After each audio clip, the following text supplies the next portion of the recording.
Hello tout le monde, bienvenue sur ma chaîne, ici Naturally Lydie. Aujourd'hui je reviens avec une nouvelle vidéo sur la thématique de Madrid, donc la ville que j'adore, la ville où j'habite pour le moment. J'ai fait une vidéo il y a déjà un an de cela où j'expliquais un peu les avantages et les désavantages de vivre ici à Madrid.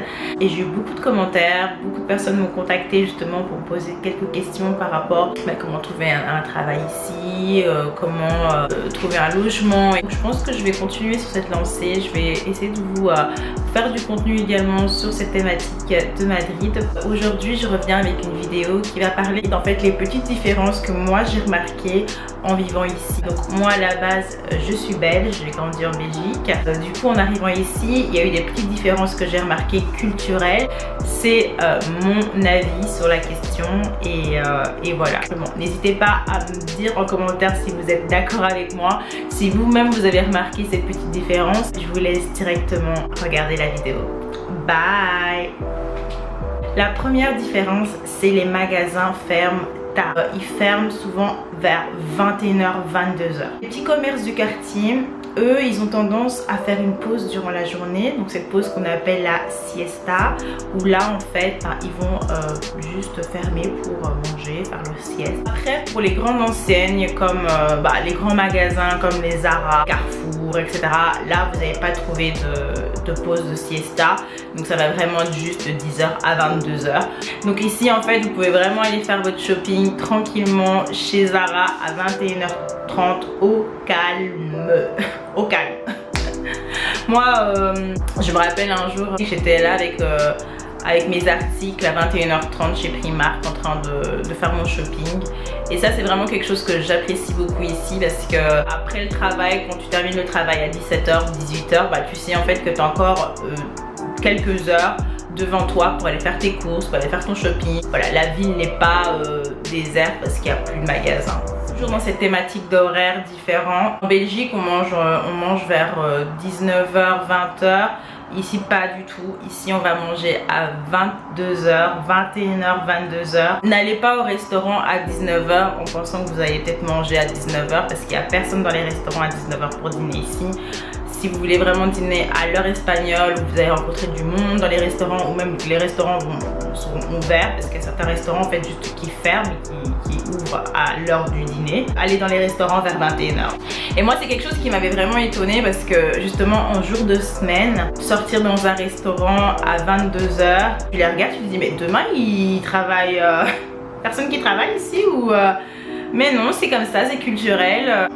Je me rappelle, j'avais été dans un restaurant, regardez autour de moi, il y avait du monde, et bon après voilà, on mange, j'étais concentrée sur mon dîner, avec mes copines, on mangeait, puis à un moment donné, je regarde autour de moi, il y avait presque plus personne. Et je regarde l'heure et en fait il était minuit, minuit et demi, et voilà, et tout le monde était parti quoi.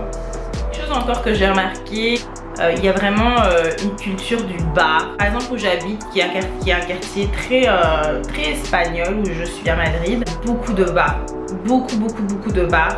Et il y a vraiment cette culture en fait d'aller boire un verre. N'importe quel jour de la semaine, on descend au bar du quartier et on boit un verre avec nos voisins, avec des amis.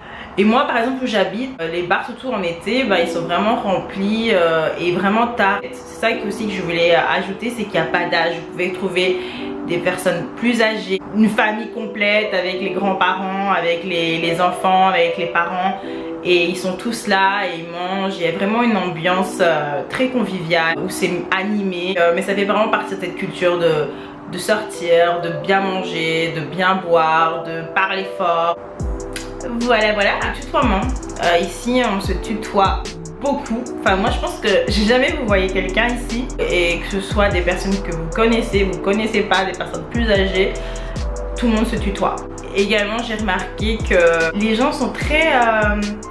dans leur manière de parler est très familière en fait, on va dire. Même si vous connaissez pas la personne, ils vont vous parler de manière très familière. Je précise plus les femmes, mais même les hommes, ils vont très vite vous dire des petits mots gentils. Par exemple, vous rentrez dans un commerce, ils vont vous dire hola guapa, bonjour ma belle, bonjour ma jolie. Ils aiment beaucoup utiliser ces petits mots gentils. Enfin, parfois ça me fait encore quelque chose. Par exemple, tu rentres chez Zara, comment tu vas ma puce, ça va ma chérie? Oh. C'est quelque chose que c'est pas culturel dans certains pays, mais ici ça se fait beaucoup. J'ai remarqué également ici, c'est que dans les transports, je vais plutôt préciser les bus. Ici on fait la file avant de rentrer dans un bus. Je trouve ça super bien en fait.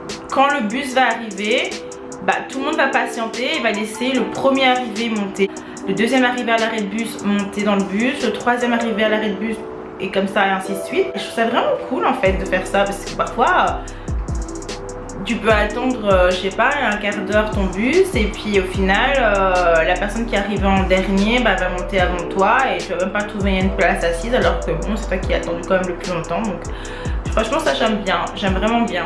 Pour parler également des personnes âgées, je trouve qu'ici les personnes âgées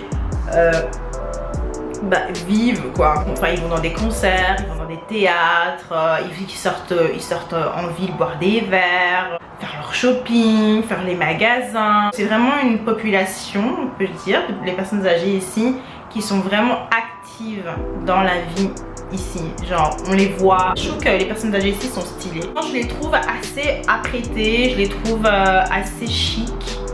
Surtout les petites dames là, oh là là, quand vous voyez leur petit groupe, elles ont fait leur petite permanente. Quand je les regarde, elles ont toujours un bon vernis, maquillées, très léger, mais c'est très élégant. Je les trouve très élégantes, les femmes espagnoles. En tout cas à Madrid. Alors également l'administration, je trouve que c'est plus simple, c'est moins prise de tête, c'est plus rapide. Toutes les démarches administratives que je devais faire, franchement, je les ai fait assez facilement ici. Moins prise de tête, on va dire. Moins prise de tête. Il y a une culture ici du loto. Vraiment, ils sont à fond sur le loto. Surtout durant la période de Noël. Alors là, tout le monde s'arrache les billets de loto. C'est vraiment le big truc à faire ici quand c'est Noël. C'est acheter ce petit billet de loto.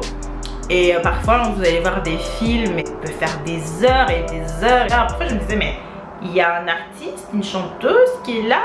Et puis on me dit non, c'est pour acheter le billet de loto de Noël. Et moi j'étais là, ah ouais. Donc il y a vraiment une culture du loto assez forte, franchement. C'est bien la fin de la vidéo, j'espère qu'elle vous a plu. N'hésitez pas à mettre un pouce vers le haut si elle vous a plu, commentez et dites-moi un petit peu si vous avez d'autres choses que vous avez remarquées ici, les personnes qui vivent ici, qui ont vécu ici.